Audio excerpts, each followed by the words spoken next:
অসুস্থ হলে বোঝা যায় সুস্থতা আল্লাহ তাআলার কত বড় নিয়ামত।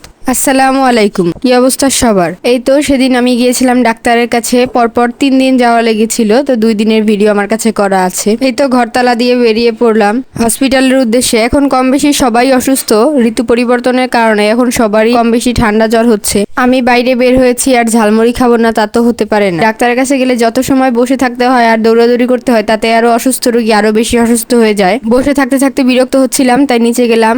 হাজবেন্ড জিজ্ঞেস করলো কি খাবে, আর আমার তো প্রথম উত্তর অবশ্যই ঝালমুড়ি হবে, সেটা জানা কথা। এই তো দুইজনে মিলে ঝালমুড়ি খেলাম, তারপর আবার ঝাল কি খাওয়া যায় তাই খুঁজছিলাম। তারপর আবার দেখতে পেলাম এই যে ছোট সিঙ্গারা সমোচা, এগুলো কার কার পছন্দ, যদিও আগের মতো টেস্ট পাই না। এই জিনিসটা কে কে চিনেন বলেন তো? ছোটবেলায় অনেক খেয়েছি, এখন আর খাওয়া হয় না।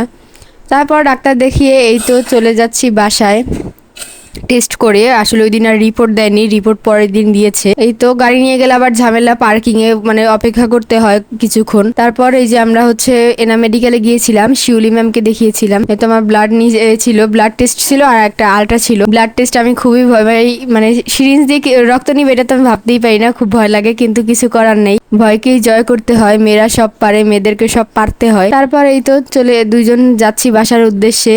প্রায় দুপুর হয়ে গেছে, আমরা সকালে গিয়েছিলাম, প্রায় বাসা আসতে আসতে 3টার মতো বেজে যায়। দ্বিতীয় দিন আমরা আবার যাচ্ছি ডাক্তারের কাছে, রিপোর্ট দিবে প্লাস হচ্ছে ডাক্তার দেখাবো, কিন্তু দুর্ভাগ্যবশত ওই দিন আমরা ডাক্তার দেখাতে পারিনি, রিপোর্ট নিয়ে চলে আসতে হয়েছে। পার্কিং এ আমরা হচ্ছে গ্যাস নিতেছিলাম গাড়িতে, ওইখানেও দেখলাম ঝালমুড়ি, আর আমার তো ঝালমুড়ি লাগবেই। তারপর ঝালমুড়ি নিয়ে এসে দিল আমাকে, আমি ঝালমুড়ি খাচ্ছি।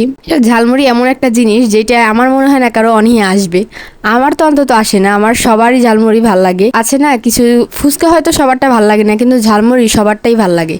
সব ঝালমুড়ি আলাদা আলাদা টেস্ট আছে। এই তো আমরা হসপিটালের উদ্দেশ্যে আবার রওনা হয়ে গেলাম, আর আমি এই তো বসে বসে ঝালমুড়ি খাচ্ছি। আবার সবাই ভাববেন আমি একা একাই খেয়েছি, আমি কিন্তু আমার হাজবেন্ডকেও খাইয়ে দিয়েছি, তবে তারে 2বার দিছিলাম আর বাকি সব আমি খাইছি। ঝালমুড়ি জিনিসটা শেয়ার করে খাওয়ার মতো না, এটা পুরোটাই লাগে। আপনারা কে কে আমার মতো আছেন ঝালমুড়ি লাভার? আমি জানি আমার পেজে অনেক আপুরাই আছেন আমার মতো ঝালমুড়ি লাভার, কারণ আমি তো ঝালমুড়ি নিয়ে প্রায় পোস্ট করি, আর আপুদের কমেন্টগুলো দেখে বুঝতে পারি যে আমার মতো ঝালমুড়ি লাভার অনেক আপুরাই আছেন। এই তো তারপর ঝালমুড়ি খেয়ে আমরা রওনা দিয়ে দিলাম আবার এনাম মেডিকেলের উদ্দেশ্যে।